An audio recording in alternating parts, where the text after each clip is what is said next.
ലോകസ്ഥാപനത്തിനും മുമ്പേ മുന്നറിയപ്പെട്ടവനും ഈ അന്ത്യകാലത്ത് നാം നിമിത്തം വെളിപ്പെട്ടവനുമായ കർത്താവായ യേശുക്രിസ്തുവിന്റെ നാമത്തിലുള്ള വന്ദനങ്ങൾ ഏവർക്കും അറിയിക്കുന്നു. അതോടൊപ്പം കർത്താവായ യേശുക്രിസ്തുവിൽ സ്വർഗസ്ഥലങ്ങളിലുള്ള സകല ആത്മീയ അനുഗ്രഹത്താലും നമ്മെ അനുഗ്രഹിച്ചിരിക്കുന്ന നമ്മുടെ കർത്താവായ യേശുക്രിസ്തുവിന്റെ ദൈവവും പിതാവുമായവന് ഈ രാത്രി ഞാൻ വാഴ്വുകൾ അർപ്പിക്കുന്നു. അവൻ മാത്രം ധന്യനായ ഏകാധിപതി, കർത്താധികർത്താവ്, രാജാധിരാജാവ്. ആ ദൈവം മാത്രം അമർത്യൻ. ആ ദൈവം മാത്രം പ്രത്യക്ഷത വരുത്തുന്നവൻ. സ്തോത്രം. ആ ദൈവത്തെ ഞാൻ ഇന്ന് രാത്രി വാഴ്ത്തുകയാണ്. നാം ഒരുമിച്ച് ദൈവത്തിന്റെ വചനത്തിലേക്ക് നമ്മുടെ ശ്രദ്ധയെ കൊണ്ടുപോകുന്നു. നാം പല ചിന്തകൾ കോർത്തിണക്കിക്കൊണ്ടുള്ള ഒരു പഠനമോ ഒരു എന്താണ് പറയുന്നത് മനസ്സിലാക്കുന്നതിനുള്ള ശ്രമമോ ആണ് നടത്തിക്കൊണ്ടിരുന്നത്. നമ്മുടെ ഈ വിഷയത്തോടനുബന്ധിച്ച് അത്ര പ്രസക്തമല്ലാത്ത ഭാഗങ്ങളാണെങ്കിൽ കൂടെ നമ്മുടെ വിഷയമായിട്ട് ബന്ധമില്ലെന്ന് പറയാൻ പറ്റില്ല. ആ ചോദ്യങ്ങളും കൂടെ വന്നതുകൊണ്ടാണ് യെഹെസ്കേൽ 38, 39 സെഖരിയാവ് 14 അധ്യായങ്ങളെയും കൂടെ നമ്മൾ ഈ വെളിപ്പാട് പുസ്തകം 19 അധ്യായത്തിന്റെ അവസാന വാക്യങ്ങളോട് ചേർത്ത് വെച്ച് ചിന്തിക്കുന്നത്. അതിൽ നമ്മൾ ഇന്നലെ കണ്ടത്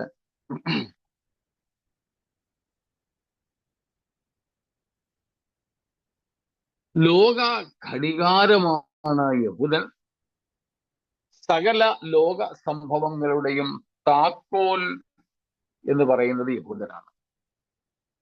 അപ്പോൾ തന്നെ ഈ യഹൂദന്റെ ജീവിതത്തിലെ താക്കോൽ വിഷയം എന്നത്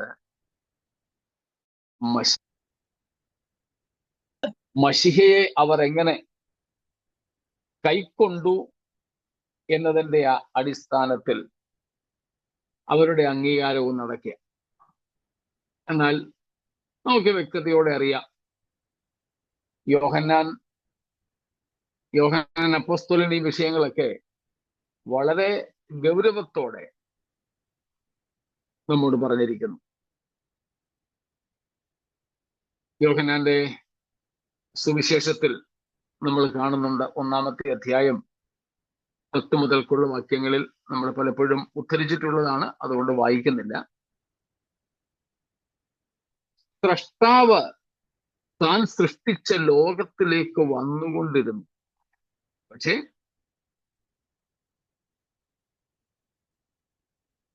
തന്റെ സൃഷ്ടികൾ സ്രഷ്ടാവിനെ പറഞ്ഞാട്ടെ അറിഞ്ഞില്ല. സ്രഷ്ടാവിന് വലിയ ദുഃഖം തോന്നിക്കാണില്ല. അതുകൊണ്ട് സ്രഷ്ടാവ് സ്വന്തമായതിലേക്ക് വന്നു. എന്ന് വെച്ചാൽ യഹൂദൻ ഇസ്രായേലിലേക്ക് വന്നു. പക്ഷേ സ്വന്തമായവരോ അവനെ കൈക്കൊണ്ടില്ല. അപ്പോൾ താൻ സൃഷ്ടിച്ച ലോകം സ്രഷ്ടാവിനെ തിരിച്ചറിഞ്ഞില്ല.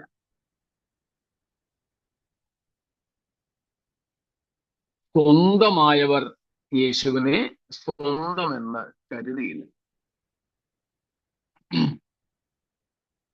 കൈക്കൊണ്ടില്ല. അതുകൊണ്ട് ദൈവവും അവരെ അല്പകാലത്തേക്ക് ത്യജിച്ചു കളഞ്ഞു.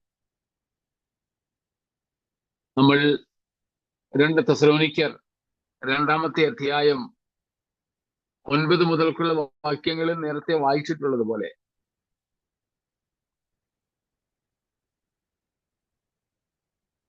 സത്യത്തെ സ്നേഹിക്കാത്ത,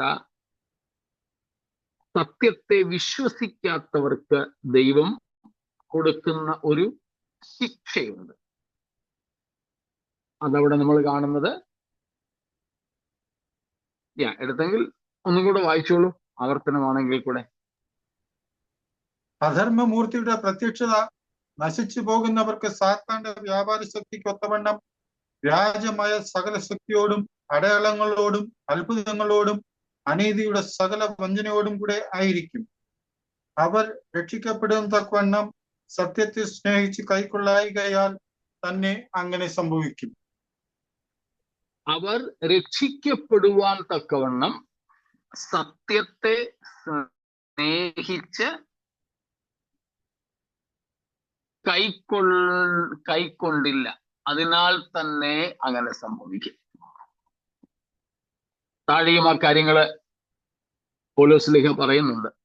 അത് ദൈവത്തിന്റെ പൊതുവായ ഒരു പ്രവർത്തന ശൈലിയാണ്.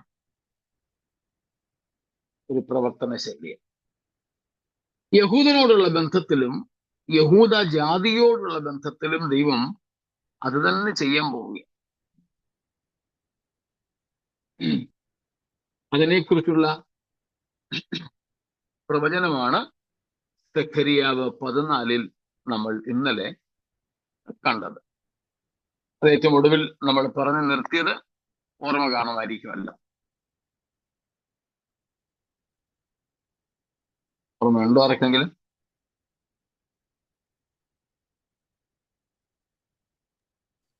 അല്ല, അവിടെ വേറൊരു ഇടയൻ, ഒരു കൗടിലിടയൻ വന്നതായിട്ട്.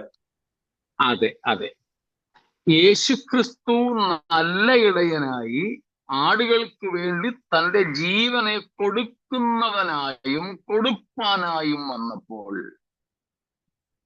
ഈ ഇസ്രായേൽ ജനം യേശുവിനെ കൈക്കൊണ്ടില്ല.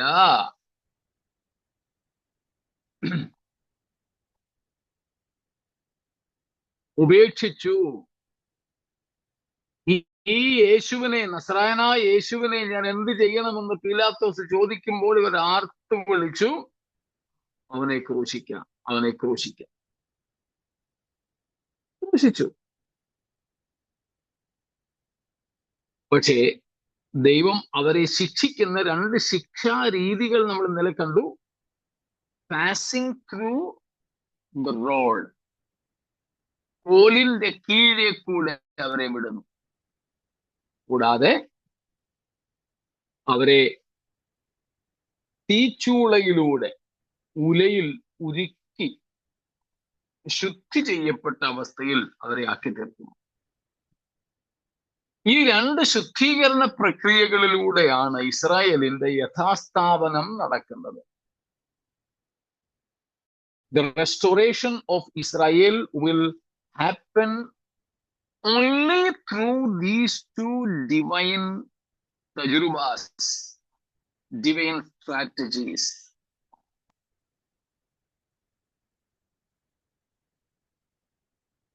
മനസ്സിലാവുന്നുണ്ടല്ലോ? വീഡിയോ സ്റ്റക്ക് ആയിട്ടൊന്നുമില്ലേ? ഇല്ല. ഓക്കെ, സ്തോത്രം.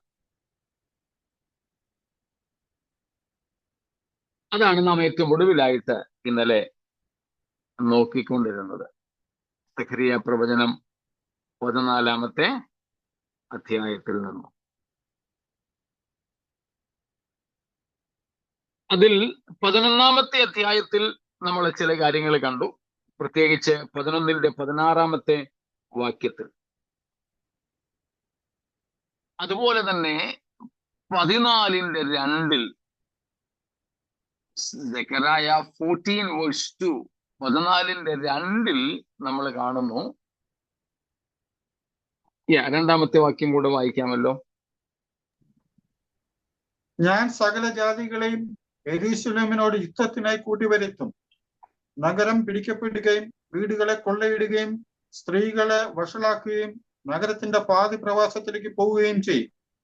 ജനത്തിൽ ശേഷിപ്പുള്ളവരോ നഗരത്തിൽ നിന്ന് ഛേദിക്കപ്പെടുകയില്ല. നാം കാണുന്നു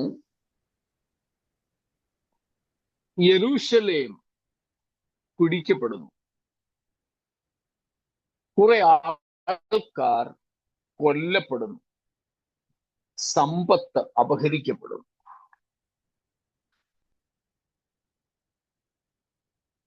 ഇത് എതിർ ക്രിസ്തുവിന്റെ ഭരണത്തിൽ സംഭവിക്കുന്ന ഇസ്രായേലിന് നേരിടുന്ന വിപത്തുകളിൽ ഒന്നാണ്. ദൈവം അനുവദിച്ചു കൊടുക്കുക യെരൂശലേം പിടിക്കപ്പെടാൻ.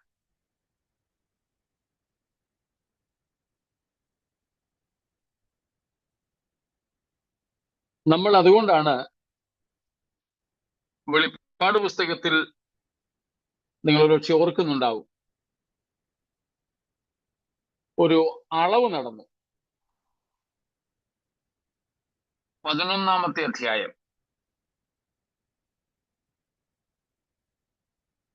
2-ാമത്തെ വാക്യം, 11:2 Revelation. But do not measure the court outside the temple. Leave that out, for it is given over to the nations, and they will trample the holy city for 42 months. നമ്മൾ ആ കാര്യങ്ങൾ പഠിച്ചതാണ്.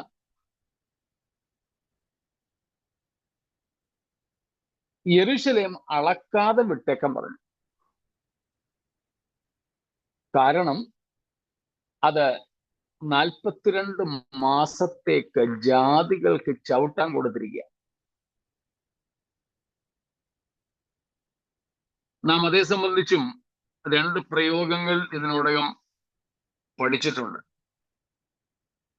നിങ്ങൾക്ക് ഓർമ്മയുണ്ടാവും, നമ്മൾ ആ പല പ്രാവശ്യം ആവർത്തിച്ച് ചിന്തിച്ച പറഞ്ഞ 2 പ്രയോഗങ്ങളാണ്.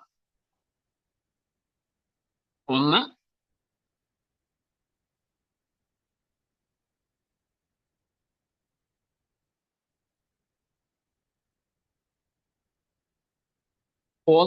ജാതികളുടെ കാലം,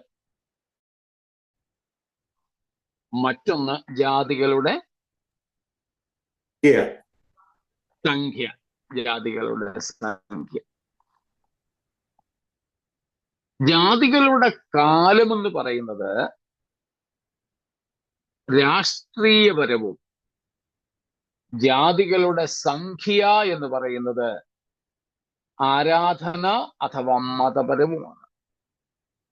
The time of Gentiles is politically dictated or spoken of, whereas the full number of Gentiles, it has to do with the religion, their faith.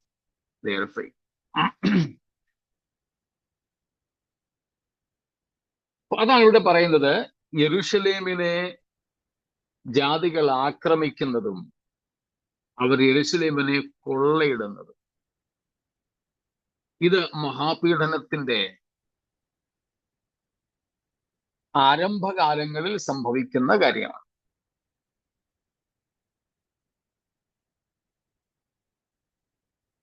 എന്നാൽ കുറച്ചു കാലം ദൈവം അതങ്ങ് അനുവദിക്കും. എന്തിനു വേണ്ടി അനുവദിക്കുന്നു എന്നാണ് നമ്മൾ കണ്ടത്. എന്തിനു വേണ്ടി, അതുപോലെ എന്തുകൊണ്ട്. എന്തുകൊണ്ട് എന്ന് വെച്ചാൽ ചോദ്യം, അതിന്റെ കാരണമാണ്.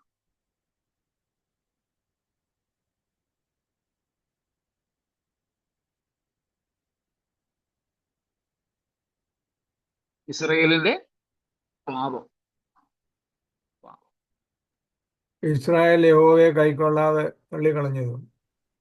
അതെ, നല്ല ഇടയനെ അവർ തിരസ്കരിച്ചു.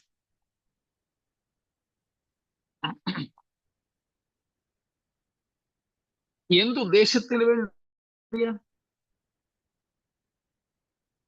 ഇസ്രായേലിന്റെ യഥാസ്ഥാനത്തിന് വേണ്ടി.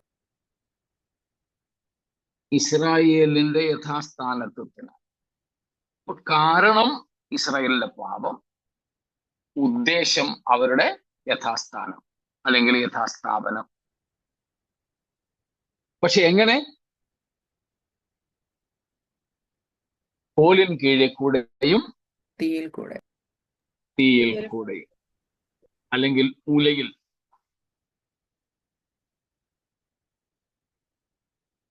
ആനിസിസ്റ്റർ ചോദിക്കായിരുന്നു? അല്ല, ഓക്കെ.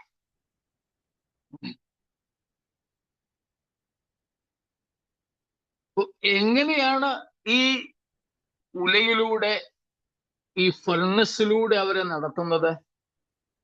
ആ ഫർണസ് ആണ് നാം 11-ാമത്തെ അധ്യായത്തിൽ, സഖറിയ 11-ാമത്തെ അധ്യായത്തിൽ നിന്ന് ഇന്നലെ കണ്ട ആ കൗലേടയൻ, ഫോൾസ് ഷെപ്പേർഡ്. പക്ഷേ ദൈവം അവരെ എന്നേക്കും തള്ളിക്കളകയില്ല. അതുകൊണ്ട് അവരെ പീഡിപ്പിക്കാനും കൊള്ളയിടുവാനും ദൈവം ഒരു പരിധി വരെ, ഒരു നിശ്ചിത കാലം വരെ അവരെ അനുവദിച്ചേക്കാം, ശത്രുക്കളെ അനുവദിച്ചേക്കാം. അതുകൊണ്ടാണ് ഇനിയും ഒരു ഓടിപ്പോക്കും കൂടെ ഇസ്രായേലിനുണ്ടാവുമെന്ന് പ്രവചന പഠിതാക്കൾ പറയാറുള്ളത്. ഇത് മഹാപീഡനത്തിന്റെ തുടക്കത്തിൽ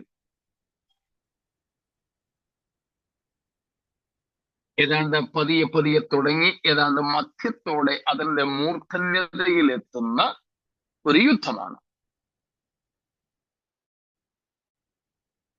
എന്നാൽ 14-ാമത്തെ അധ്യായത്തിന്റെ 13 മുതൽക്ക് ഉള്ള വാക്യങ്ങൾ നമ്മൾ വായിച്ചാൽ, സഖറിയ 13 ഫോളോയിങ്, 14-ാം അധ്യായത്തിന്റെ 13 മുതൽക്കുള്ള വാക്യങ്ങൾ നമ്മൾ വായിച്ചാൽ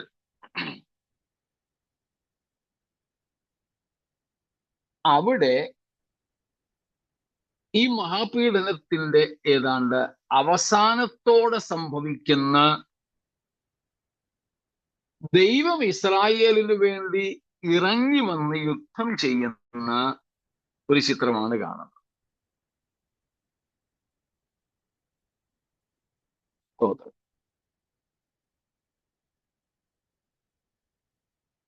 God himself descends, and the people of Israel, the nation of Israel, the saints, or even the angels, they will still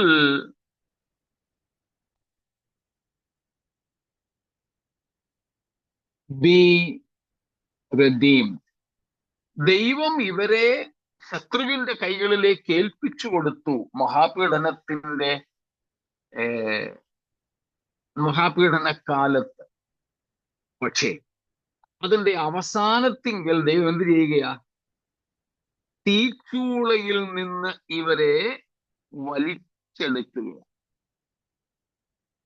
എന്നിട്ട് they will just remain spectators. ഈ യുദ്ധത്തിൽ അവർ വെറും കാഴ്ചക്കാരായിട്ട് നിൽക്കുകയുള്ളൂ ഇതിന്റെ അവസാന സമയത്ത്. അത് അർമ്മഗദ്ദോനോട് ചേർന്നാണ് സംഭവിക്കാൻ പോകുന്നത്.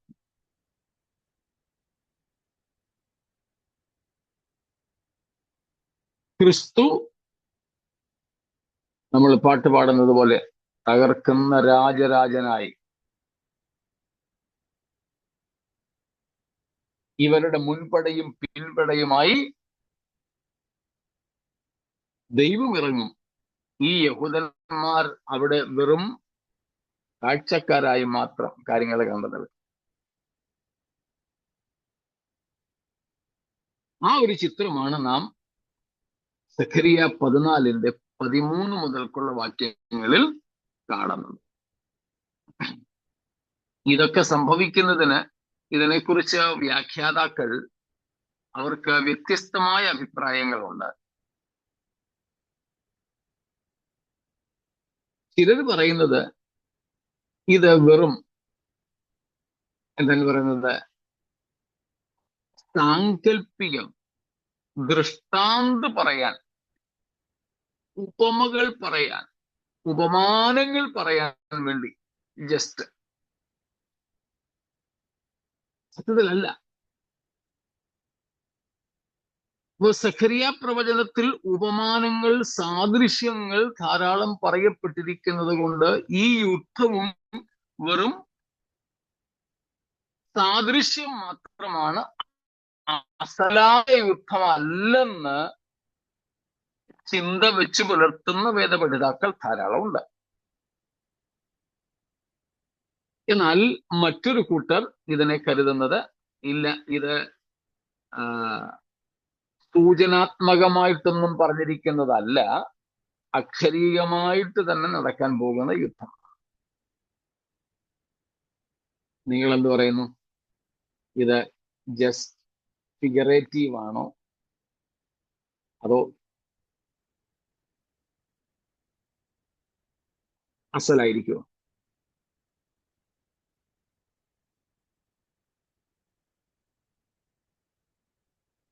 കാരണം ആദ്യ അധ്യായം മുതലേ നമ്മൾ കാണുന്നുണ്ട് ചില സാദൃശ്യങ്ങൾ. അതിൽ ചിലത് നമ്മൾ നേരത്തെ തന്നെ വെളിപ്പാട് പുസ്തകത്തിൽ പഠിക്കുകയും ചെയ്തു. ഈ യുദ്ധവും അതുപോലെ തന്നെ ഒരു സാദൃശ്യം മാത്രമെന്ന് ആരെങ്കിലും കരുതുന്നുണ്ടോ? അല്ല, അതെന്തായാലും ക്രിസ്തുവിന്റെ വരവിന് ശേഷമാണല്ലോ, പുലിവലയിൽ നിന്നതിന് ശേഷമാണല്ലോ ഈ സംഭവം ഉണ്ടാകുന്നത്. അതെ, അന്നേ ആ മറ്റേ യുദ്ധത്തോട് ചേർന്നുള്ളതായിരിക്കും.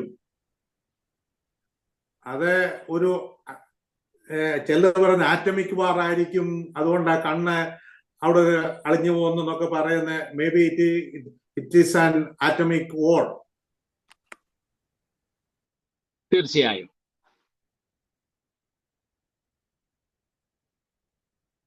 ഞാൻ വ്യക്തിപരമായി വിശ്വസിക്കുന്നത് ഇത് ഒരു കേവല ഉപമയോ സാദൃശ്യമോ അല്ല, അക്ഷരികമായി നടക്കുന്ന ഒരു യുദ്ധമാണ്. അക്ഷരികമായി. അപ്പം ഇവര് നിൽക്കുന്ന നിൽപ്പിൽ തന്നെ അവരുടെ നാക്കായി, അവരുടെ മാംസമായി, അവരുടെ കണ്ണുകളായി അഴുകി വീഴുന്നു. അതിന് സാധ്യത ദൈവം പ്രത്യേകിച്ച് അത്ഭുതമൊന്നും ചെയ്യേണ്ടതായിട്ടില്ലെന്ന് തന്നെ വേണമെങ്കിൽ പറയാം. തെറ്റിദ്ധരിക്കരുത്,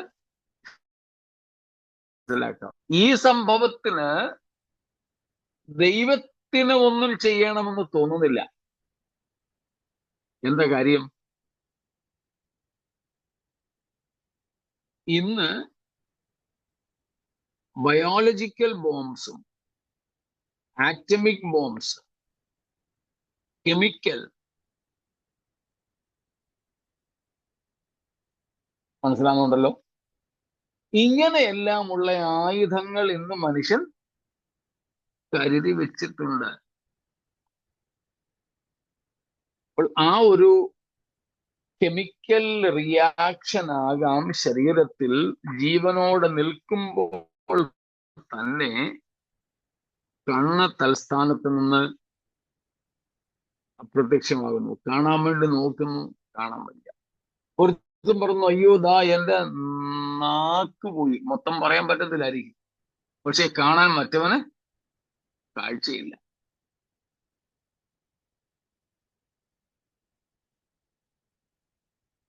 ഇത് അക്ഷരീയമായ ഒരു യുദ്ധം തന്നെ എന്ന് വിശ്വസിക്കുന്നതിന് ഒരു പ്രയാസമില്ല എന്നർത്ഥം. ഒരു അക്ഷരീയ യുദ്ധം, ഇതിനെ വെറും ഫിഗറേറ്റീവായി മാത്രം നമ്മൾ കാണുക. ഇതാണ് എൻ്റെ വ്യക്തിപരമായ അഭിപ്രായം. ബാക്കി നിങ്ങൾക്ക് സ്വാതന്ത്ര്യമുണ്ട്. കാരണം ബൈബിൾ ഇന്നത് എന്ന് പറഞ്ഞിട്ടില്ലാത്ത കാര്യങ്ങളെ, അല്ലെങ്കിൽ അരുതെന്നോ ആകാമെന്നോ കൽപ്പനാ രൂപത്തിൽ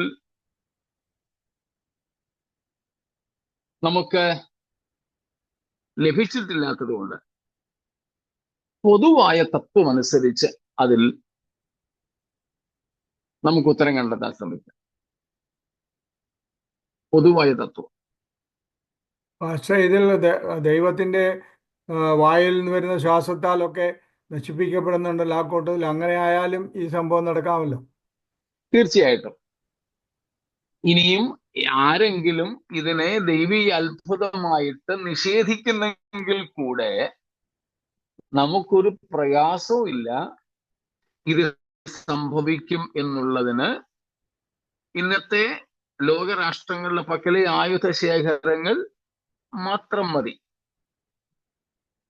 ഇനി കർത്താവ്, അപ്പോ പിന്നെ ചോദ്യം, ഇപ്പൊ മംഗൾ പറഞ്ഞതുപോലെ കർത്താവിന്റെ വായിൽ നിന്ന് പുറപ്പെടുന്ന ഇരുവായ്ത്തലയുള്ള വാൾ, അപ്പൊ അതിന്റെ ആവശ്യമില്ലല്ലോ എന്ന് വെച്ചാൽ ഒരു കമാൻഡാണ്, ഒരു ആജ്ഞയാ.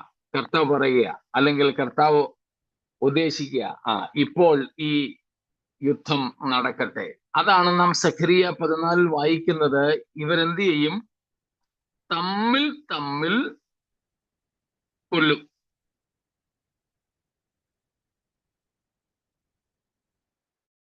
കർത്താവ് ഒരു വാക്ക് പറയുകയോ പറയണ്ട, മനസ്സിൽ ചിന്തിച്ചാൽ മതിയല്ലോ.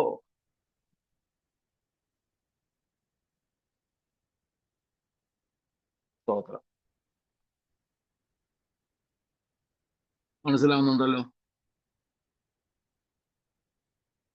നമ്മൾ പറയുന്നത് പോലെ നമ്മളായിത്തീരും എന്നൊക്കെ മനഃശാസ്ത്രപരമായി പലരും പറയാറുണ്ട്.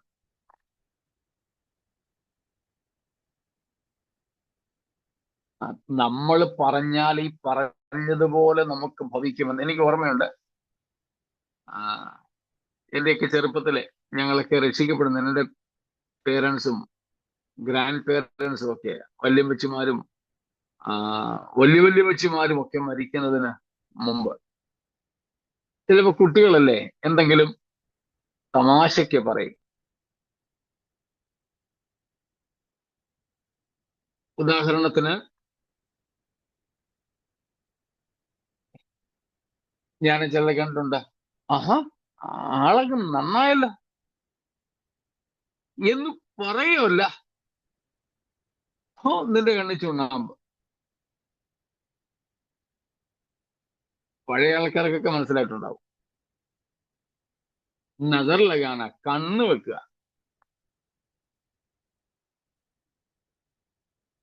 ഈ പ്ലാവയിൽ ചക്ക ഒരൽപ്പം കൂടുതലുണ്ടെങ്കിൽ അത് മറച്ചിടുന്നവരെ നമ്മൾ കണ്ടിട്ടുണ്ടല്ലോ.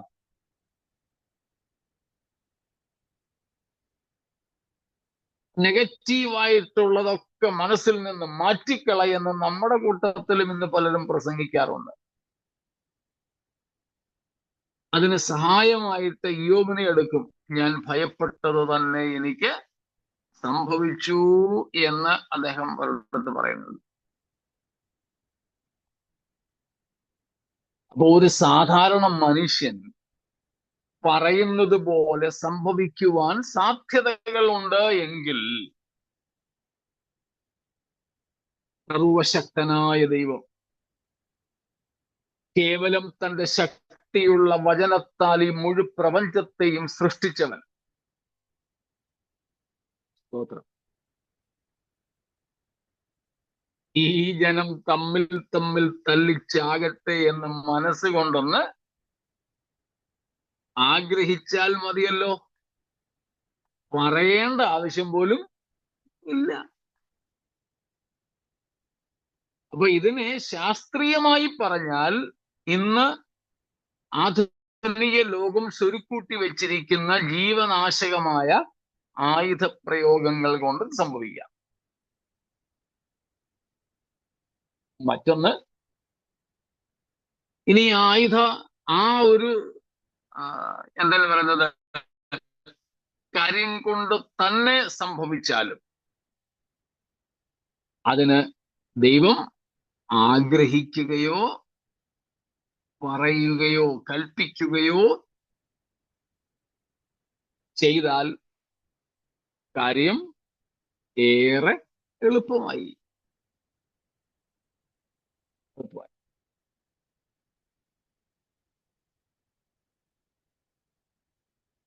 ഇന്ന് തന്നെ തമ്പുരാൻ ഈ ലോകത്തിലെ ചില നേതാക്കന്മാരെയൊക്കെ നോക്കിക്കേ. ഒരുത്തനിരിക്കുന്നു ഉത്തര കൊറിയയിൽ, വേറൊരാളിതാ അമേരിക്കയില്. വ്യാപാര യുദ്ധം തന്നെ, വ്യാപാര യുദ്ധം.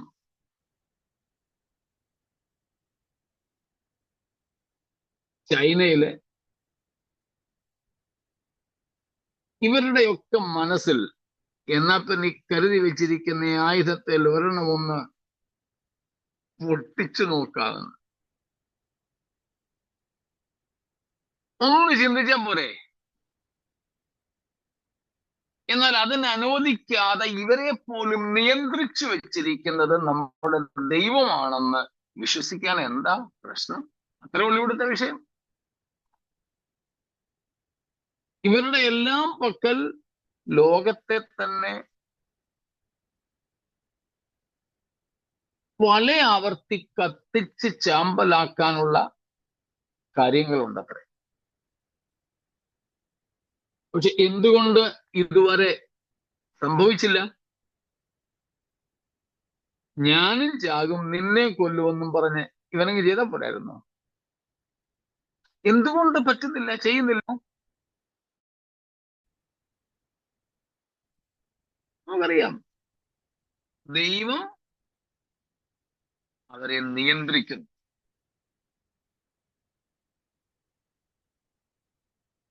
ഇതിലൊരുത്തന്റെ, ഞങ്ങൾ ഹിന്ദിയിൽ പറയും, ദിമാഗ് തോടാ സാ സറക് ഗയാ तो बस.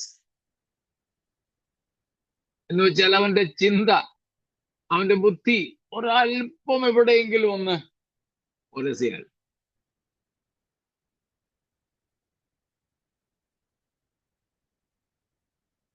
എന്നാൽ അതുപോലും സംഭവിക്കാതെ പിടിച്ചു നിർത്തിയിരിക്കുന്നത് നമ്മുടെ ദൈവമാണെന്ന്.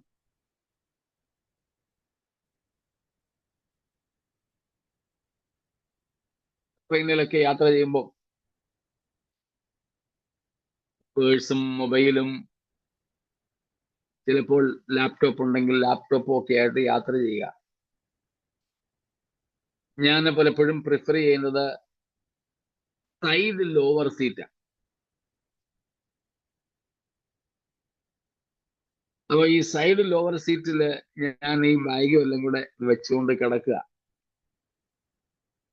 പൂരെ ഉറക്കം. ഒക്കെ എടുത്തോണ്ട് ആരെങ്കിലും പോയി വെള്ളത്തിൽ കൊണ്ടിട്ടാലും അറിയത്തില്ല, അത്രയ്ക്ക് ഉറക്കം. രാവിലെ കാണാൻ എഴുന്നേൽക്കുമ്പോ ആദ്യം തപ്പി നോക്കുന്നത് ഈ ബാഗും സാധനമൊക്കെ ഉണ്ടോ. ഞാൻ പലപ്പോഴും ചിന്തിച്ചിട്ടുണ്ട്, ഈ കിടക്കുന്ന എന്റെ പരുവം കണ്ടിട്ടാണോ ഈ കള്ളന്മാർ ഇത് തൊടാതെ പോയത്? അല്ല, അല്ല.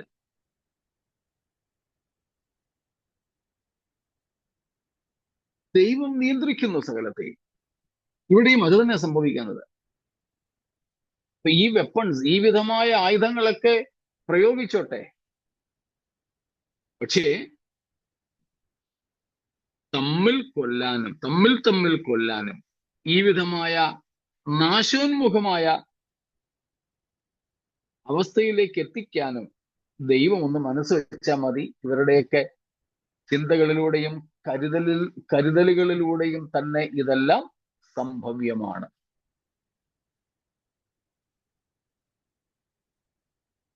അപ്പോൾ ഇങ്ങനെയാണ് ഈ 3 യുദ്ധങ്ങളെ പറ്റി നമ്മൾ പറയുന്നത്. ഒന്ന് റഷ്യൻ ഇൻവേഷൻ, അത് മഹാപീഡനത്തിന്റെ ഏതാണ്ട് നടുഭാഗത്തോടെ സംഭവിക്കുന്നു.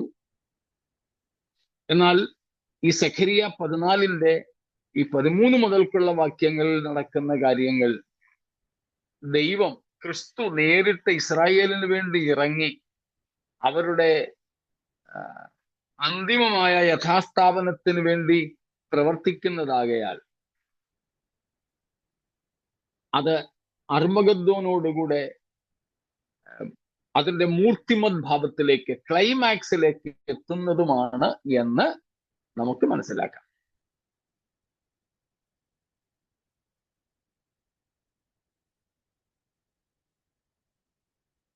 ഇങ്ങനെയുള്ള 3 യുദ്ധങ്ങളാണ് ഭാവിയിൽ സംഭവിക്കുവാനായിട്ട് ഇരിക്കുന്നത്. അതിൽ ആദ്യത്തേത്, ഏറ്റവും പ്രധാനമായിട്ട് പറഞ്ഞാൽ, ഇസ്രായേലുമായിട്ടുള്ള ബന്ധത്തിലാണ്.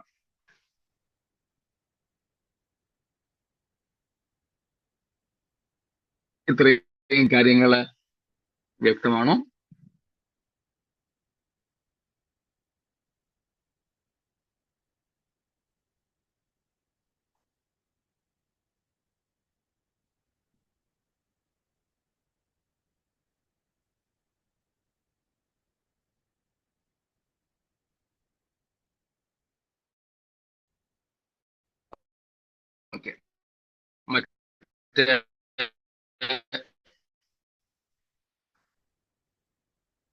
ചോദ്യങ്ങളില്ല എങ്കിൽ ഇതിനോട് ഒരു കാര്യം കൂടെ നമുക്ക് നോക്കാം.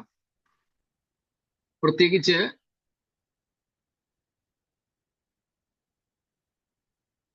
നാം 11:2 കണ്ടു. സഖരിയ പ്രവചനം 14:2 നമ്മൾ കണ്ടു. ഇസ്രായേലിനെ കൊള്ളയടിക്കാൻ, യെരുശലേമിനെ കൊള്ളയടിക്കാൻ ശത്രുക്കളുടെ കയ്യിലേക്ക് ഏൽപ്പിച്ചു കൊടുക്കുക. എന്നാൽ ഈ 14 അധ്യായത്തിന്റെ 14 വാക്യം 14 യഹൂദയും യെരൂശലേമിൽ വെച്ച് യുദ്ധം ചെയ്യും. ചുറ്റുമുള്ള സകല ജാതികളുടെയും ധനമായ പൊന്നും വെള്ളിയും വസ്ത്രവും അനവധിയായി ശേഖരിക്കപ്പെടും. മഹാപീഡനത്തിന്റെ ഇടയിൽ വെച്ച് ഈ ജാതികൾ എന്ത് ചെയ്തു? ഇസ്രായേലിനെ കൊള്ളയടിച്ചു. എന്നാൽ ഈ സമയം വരുമ്പോഴേക്കുമോ കൊള്ളയിട്ടവരെ ഇസ്രായേൽ കൊള്ളയിടുകയും അതിനോട് ചേർത്ത് യെശയ്യ 33:4 വാക്യം, ഐശയ്യ 33:4. നിങ്ങളുടെ കവർച്ച തുള്ളൻ ശേഖരിക്കുന്നത് പോലെ ശേഖരിക്കപ്പെടും. വെട്ടുക്കിളി ചാടി വീഴുന്നത് പോലെ അവർ അതിന്മേൽ ചാടി വീഴും.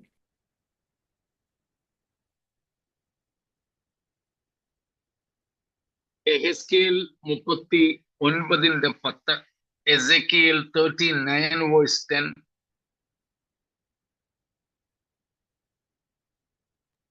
പറമ്പിൽ നിന്ന് വിറക് പൊറുക്കുകയോ കാട്ടിൽ നിന്ന് ഒന്നും വെട്ടുകയോ ചെയ്യാതെ ആയുധങ്ങളെ തന്നെ അവർ കത്തിക്കും. തങ്ങളെ കൊള്ളയിട്ടവരെ അവർ കൊള്ളയിടുകയും തങ്ങളെ കവർച്ച ചെയ്തവരെ കവർച്ച ചെയ്യുകയും ചെയ്യും എന്ന് യഹോവയായ കർത്താവിന്റെ അരുളപ്പാട്. ജെറമായ 30:16, യിരെമ്യാവ് 30:16. അതുകൊണ്ട് നിന്നെ തിന്നുകളയുന്നവർ എല്ലാവരും തിന്നുകളയപ്പെടും. നിന്റെ സകല വൈരികളും ഒട്ടൊഴിയാതെ പ്രവാസത്തിലേക്ക് പോകും. നിന്നെ കൊള്ളയിടുന്നവർ കൊള്ളയായി തീരും. നിന്നെ കവർച്ച ചെയ്യുന്നവരൊക്കെയും ഞാൻ കവർച്ചയ്ക്ക് ഏൽപ്പിക്കും ചെയ്യുന്നു. അതായത് ഈ പറയപ്പെട്ട ഇതുപോലുള്ള വേറെയും വാക്യങ്ങളുണ്ട്. ഒരു കാലത്ത് ഇസ്രായേലിനെ ഇവർ കൊള്ളയിട്ടു. റഷ്യൻ ഇൻവേഷൻ, റഷ്യ അന്തിമമായിട്ട് ഇസ്രായേലിനെ കൊള്ളയിടുക എന്ന ലക്ഷ്യത്തോടുകൂടെയാണ് വടക്കൻ രാജ്യങ്ങളുടെ സഖ്യതയുമായിട്ട് ഇസ്രായേലിനെ ആക്രമിക്കുന്നത്. അവരുടെ പാപം നിമിത്തം അവരെ ശുദ്ധീകരിക്കുന്നതിന്, അവർക്ക് പുതിയൊരു ഹൃദയം നൽകുന്നതിന്, അവരെ യഥാസ്ഥാനപ്പെടുത്തുന്നതിന് ദൈവം അവരെ ഈ ശത്രുക്കളുടെ കയ്യിലേക്ക് അന്തിമമായിട്ടും കൂടെ ഏൽപ്പിച്ചു കൊടുക്കും. എന്നാൽ അതും എന്തല്ല, ഉപേക്ഷണം അല്ല. മൊത്തം അവരെ തള്ളിക്കളയുന്നതല്ല. അവരുടെ പലിശ സഹിതം വൺ ഇൻസ്റ്റാൾമെന്റ് ആയിട്ട്, സിംഗിൾ ഇൻസ്റ്റാൾമെന്റ് ആയിട്ട്, ഒരു സിംഗിൾ പേയ്മെന്റ് ആയിട്ട് അവരുടെ കടവും പലിശയും കൂടെ എഴുതിത്തള്ളാനുള്ള ഒരു ദൈവിക പദ്ധതിയാണ്.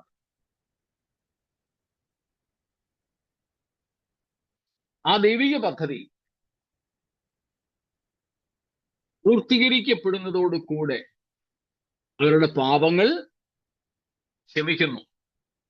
അവരുടെ പാപങ്ങൾ ക്ഷമിക്കുമ്പോൾ ക്രിസ്തു നേരിട്ട് അവർക്കായിട്ട് യുദ്ധം ചെയ്യുന്നു. അവരെ വാഗ്ദത്തത്തിന്റെ സ്വസ്ഥതയിലേക്ക് പ്രവേശിപ്പിക്കുന്നു. അവരെ കൊള്ളയിട്ടവരെ അവർ കൊള്ളയിടുന്നു. ആ ഭാഗങ്ങളാണ് നാം ഇവിടെ കാണുന്നത്.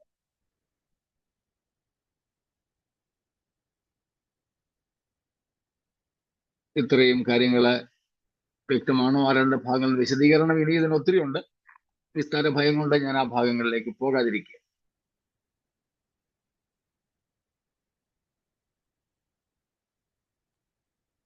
പിന്നെ അങ്ങനെ വരുമ്പോൾ അവർ കുത്തിയവെങ്കിലേക്ക് നോക്കുകയും പാറപ്പളർപ്പുകളുടെ അടിയിൽ ഒളിക്കുകയും ഒക്കെ ചെയ്യുന്ന സംഭവം. ഈ അർമഗദ്ദോൻ യുദ്ധം എപ്പോഴാണ് നടക്കുന്നത്? യേശു കർത്താവ് നമ്മള് വെളിപ്പാട് 19 അധ്യായത്തിന്റെ 11 മുതൽക്കുള്ള വാക്യങ്ങളിൽ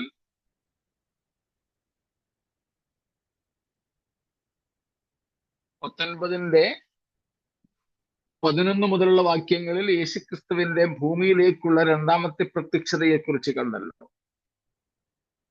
ആ പ്രത്യക്ഷതയെ കുറിച്ചാണ് വെളിപ്പാട് 1 7 വാക്യത്തിൽ രേഖപ്പെടുത്തിയിട്ടുള്ളത്. അതിനെക്കുറിച്ചാണ് ഈ സഖറിയ പ്രവചനത്തിൽ നമ്മൾ കാണുന്നത്. ഇന്നലെയും നമ്മൾ അതേക്കുറിച്ച് വായിച്ചല്ലോ. 14 അതിന്റെ 4 വാക്യത്തിൽ അവന്റെ കാല് യെരൂശലേമിനെതിരെ കിഴക്കുള്ള യെരൂശലേം- ഒലിവുമലയിൽ അപ്പോൾ ഒലിവുമല തെക്കു പടിഞ്ഞാറായി നടുവേ പിളർന്നു പോകും. അപ്പോൾ കർത്താവ് മേഘങ്ങളിൽ ഭൂമിയിലേക്ക് ഇറങ്ങി വരുന്ന സ്ഥലം ഈ ഒലിവുമലയാണ്. അവിടേക്ക് കർത്താവ് ഇറങ്ങി വരുമ്പോഴാണ് 1:7 വെളിപ്പാടിൽ പറയുന്നത് പോലെ അവർ കുത്തിയവങ്കിലേക്ക് നോക്കുന്നത്. അതും നാം ഇന്നലെ സഖറിയ പ്രവാചകന്റെ പ്രവചന നിവൃത്തി എന്ന നിലയിൽ കാണുകയുണ്ടായി.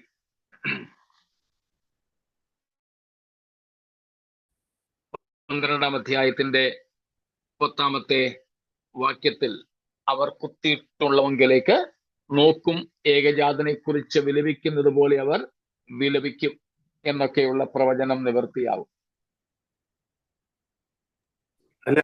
അത് തന്നെയല്ലേ 13:6 പറയുന്നത്, ഞാൻ എന്റെ സ്നേഹിതരുടെ വീട്ടിൽ ചെന്നപ്പോൾ എനിക്ക് പറ്റിയ മുറിവാണെന്നൊക്കെ പറയുന്നത്. അതെ. അങ്ങനെ കർത്താവ് വരുമ്പോഴാണ് ഇവർ കുത്തിയവങ്കിലേക്ക് നോക്കുന്നതും ആ മുറിപ്പാടുകൾ യേശു ക്രിസ്തുവിന്റെ ഐഡന്റിഫിക്കേഷൻ മാർക്സ് ആയിട്ട് യേശു ആരാണെന്ന് തിരിച്ചറിയുന്നതിനുള്ള അടയാളങ്ങളായി വേദപുസ്തകം പരിചയപ്പെടുത്തുന്നത്.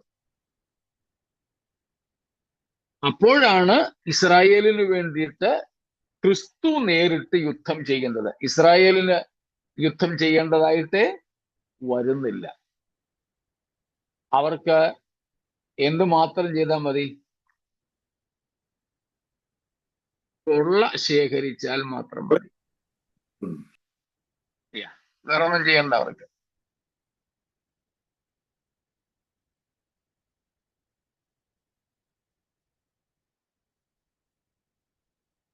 ഏതായാലും ഇത് സദൃശ്യമായിട്ടല്ല പറഞ്ഞിരിക്കുന്നത്, പകരം അക്ഷരീയമായ ഭാവി സംഭവമായിട്ട്. പ്രവചനങ്ങളാണ് അവ, അക്ഷരീയമായി തന്നെ നിറവേറുന്ന കാര്യങ്ങളാണ്.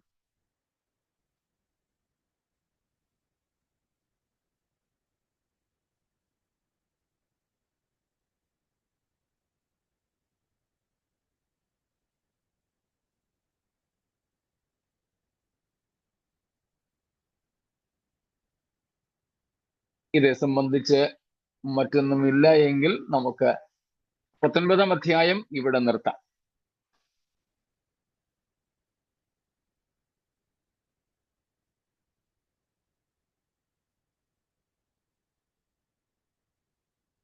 ഇസ്രായേലിന്റെ യഥാസ്ഥാപനം എന്ന് വെളിപ്പാട് പറയുമ്പോഴും അന്ന് ശേഷിച്ചിരിക്കുന്ന ഇസ്രായേൽ മക്കൾ മാത്രമല്ല പ്രയോജനപ്പെടുന്നുള്ളൂ. അത്രേ ഉള്ളൂ.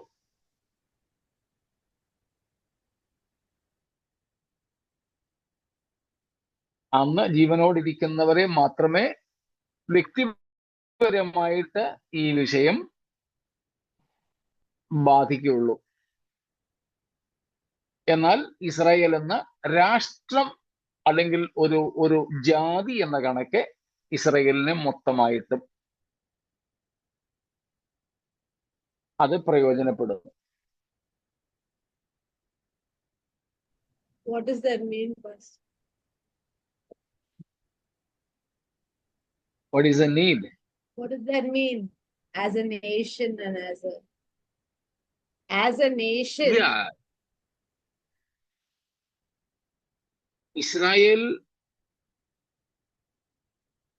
first of all, it's a person, Jacob. Secondly, Israel is a nation.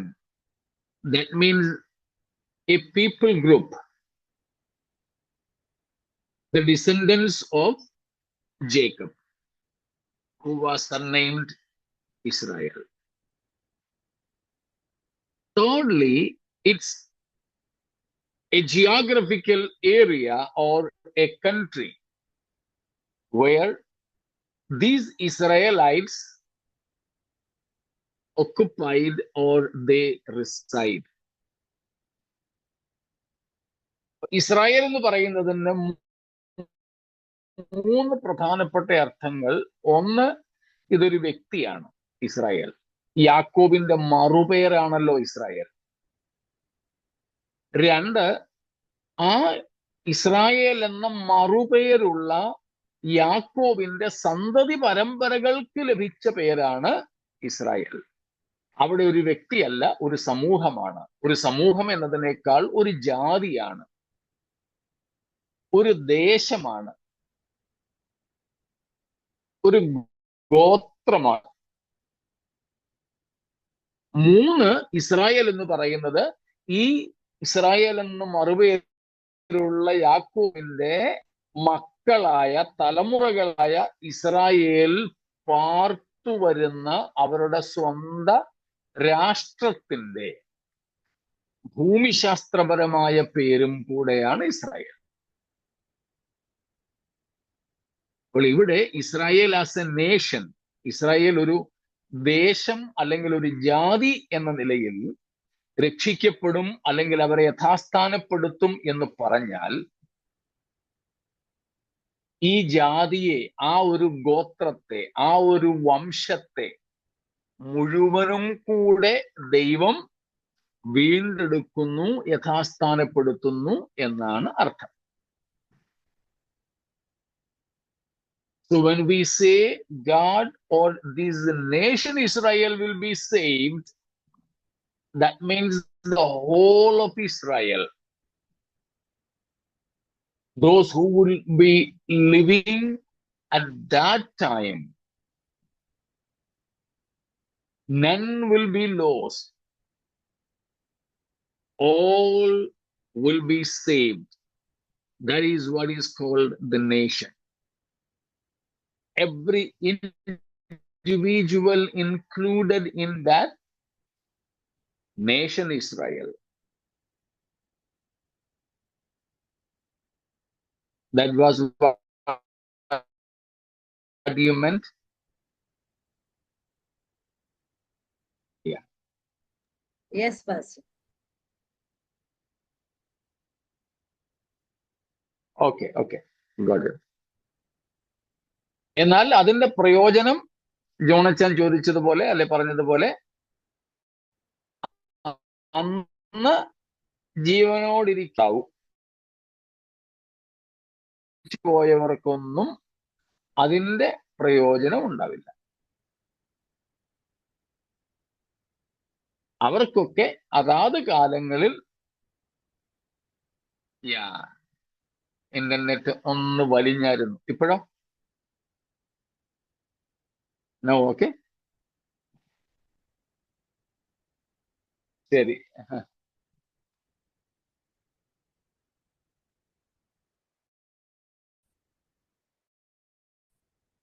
ഇങ്ങനെ ജാതിയായി, ഒരു ദേശമായി, ഒരു സമൂഹമായി ദൈവം ഇസ്രായേലിനെ വീണ്ടെടുക്കുമ്പോൾ അതിന്റെ പ്രയോജനം അന്ന് ജീവിച്ചിരിക്കുന്ന ഇസ്രായേലിയർക്ക് മാത്രമേ ഉണ്ടാവൂ. അതിനു മുൻപ് ജീവിച്ചിരുന്ന ആർക്കും അതിന്റെ പ്രയോജനം ഉണ്ടാവില്ല. When we say Israel will be saved as a nation,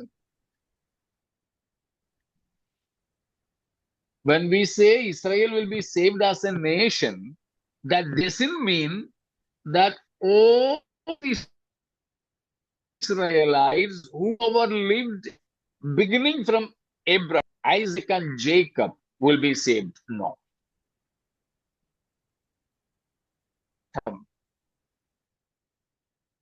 Abraham, Ishaq, യാക്കോബ് മുതൽ ഇങ്ങോട്ട് ജീവിച്ചിരുന്ന സകലമായ ഇസ്രായേലിലും രക്ഷിക്കപ്പെടും. അവരെല്ലാവരും നരകത്തിൽ നിന്ന് സ്വർഗത്തിലേക്ക് എത്തും എന്നല്ല.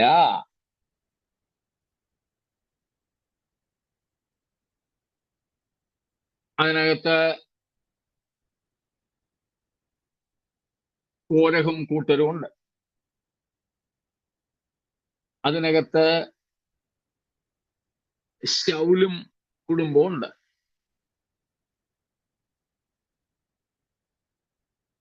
ഇങ്ങനെ ധാരാളം കൊടും പാപികൾ, കൊടും ദൈവിക ശിക്ഷാവിധി പ്രാപിച്ചവരുണ്ട്. അവരെല്ലാവരും കൂടെ അങ്ങ് രക്ഷിക്കപ്പെടുമെന്നല്ല ഇതിന്റെ അർത്ഥം. അന്ന് ജീവിച്ചിരിക്കുന്ന ഇസ്രായേൽ മാത്രം. അതിനു മുമ്പ് മരിച്ചുപോയവരുടെ ന്യായവിധി നടക്കുന്നത് അവരവർക്ക് പകർന്നു കിട്ടിയ ദൈവീക കൽപ്പനകളോട് അവരെങ്ങനെ പ്രതികരിച്ചു എന്നതിന്റെ അടിസ്ഥാനത്തിലായിരിക്കും.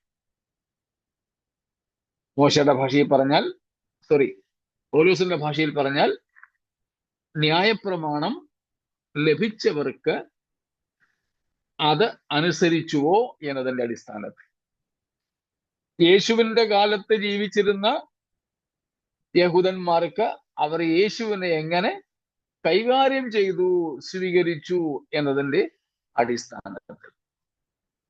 ഇന്ന് ജീവിച്ചിരിക്കുന്ന ഇസ്രായേലിയർ മരിക്കുകയാണെങ്കിൽ അവരുടെ ന്യായവിധി സുവിശേഷത്തോട് അവരെങ്ങനെ പ്രതികരിച്ചു എന്നതിനെ ആസ്പദമാക്കിയായിരിക്കും. ഇങ്ങനെ അതാത് കാലങ്ങളിൽ മരിച്ചവരുടെ കാര്യങ്ങൾ തമ്പുരാൻ ഇങ്ങനെ അവർക്ക് കൊടുത്ത പ്രമാണങ്ങൾക്കനുസരിച്ച് നോക്കിക്കോളും.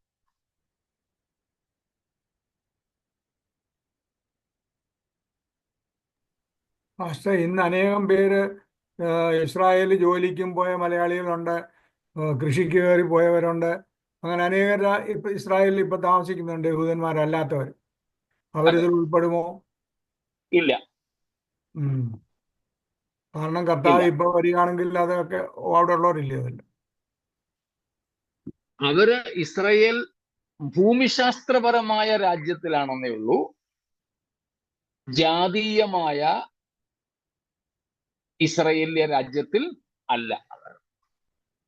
ഭൂമിശാസ്ത്രപരമായിട്ടല്ല അവരുടെ രക്ഷ, പകരം റേഷ്യലായിട്ടാണ്. അവരുടെ വർഗം, അവരുടെ ജാതി വെച്ചാണ്. അതുകൊണ്ട് അവിടെ പോയി പാർക്കുന്ന മുസ്ലിങ്ങൾ ഉൾപ്പെടെ ഉള്ളവരുണ്ടല്ലോ ഇസ്രായേലിൽ. നമ്മുടെ ഇന്ത്യയിൽ നിന്ന്, പ്രത്യേകിച്ച് കേരളത്തിൽ നിന്ന് ധാരാളം പേർ അവിടെ പോയിട്ടുണ്ട്. ഈ യുദ്ധം നടക്കുന്ന സമയത്തും അവിടെ പോകുന്നുണ്ട്. പക്ഷേ ഈ രക്ഷാപദ്ധതി അവരെ ആരെയും ബാധിക്കുന്നതല്ല. കാരണം അവരാരും അബ്രഹാം, ഇസ്ഹാക്ക്, യാക്കോബ് എന്നിവരുടെ വംശത്തിൽപ്പെടുന്നവരല്ല. ഇത് വംശീയമാണ് ഈ രക്ഷ എന്ന് പറയുന്നത്. റേഷ്യല്ല, നോട്ട് ജിയോഗ്രഫിക്കൽ, ഭൂമിശാസ്ത്രപരമല്ല.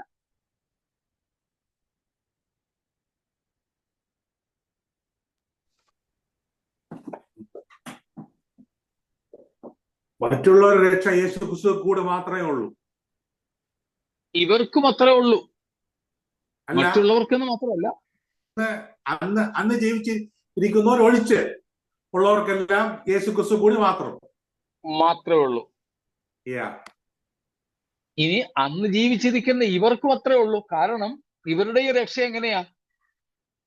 കുത്തിയവങ്കിലേക്ക് നോക്കി, അയ്യോ അവർ യേശു ആ ഈ യേശു തന്നെ ആയിരുന്നല്ലോ മഷിഹ, ആ മഷിഹയാണല്ലോ ഞങ്ങൾ തള്ളിക്കളഞ്ഞത്, ഞങ്ങളെ പിതാക്കന്മാർ തള്ളിയത്. അപ്പൊ മൊത്തത്തിൽ ക്രിസ്തു മാത്രമാണ് രക്ഷയ്ക്കുള്ള വഴി.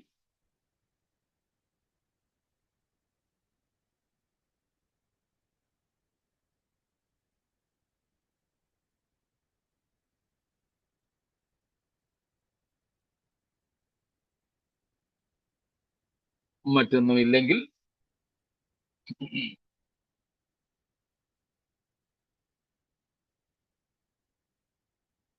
സൃഷ്ടി അറിയാതിരുന്ന, സ്വന്തക്കാർ കൈക്കൊള്ളാതിരുന്ന യേശുവിനെ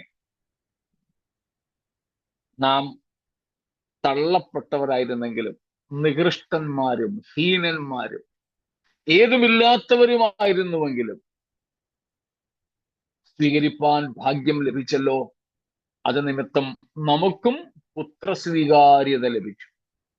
ദൈവം നമ്മെയും തൻ്റെ പുത്രീപുത്രന്മാരായി കൈക്കൊണ്ടു. ആയതിനായി ദൈവത്തിന് സ്തോത്രം.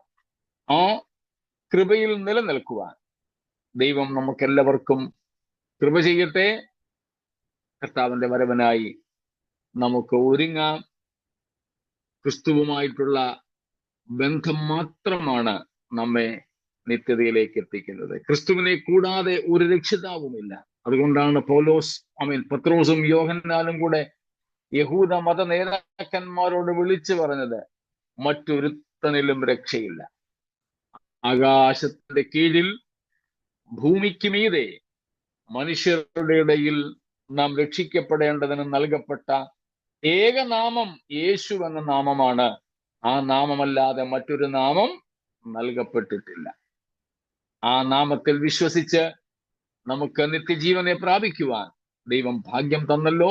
ദൈവത്തിന് സ്തോത്രം. അതിൽ നമുക്ക് നിലനിൽക്കാം. ഈ വചനങ്ങളാൽ ദൈവം അതിനായി നമ്മെ ഒരുക്കട്ടെ, നമ്മെ സഹായിക്കട്ടെ.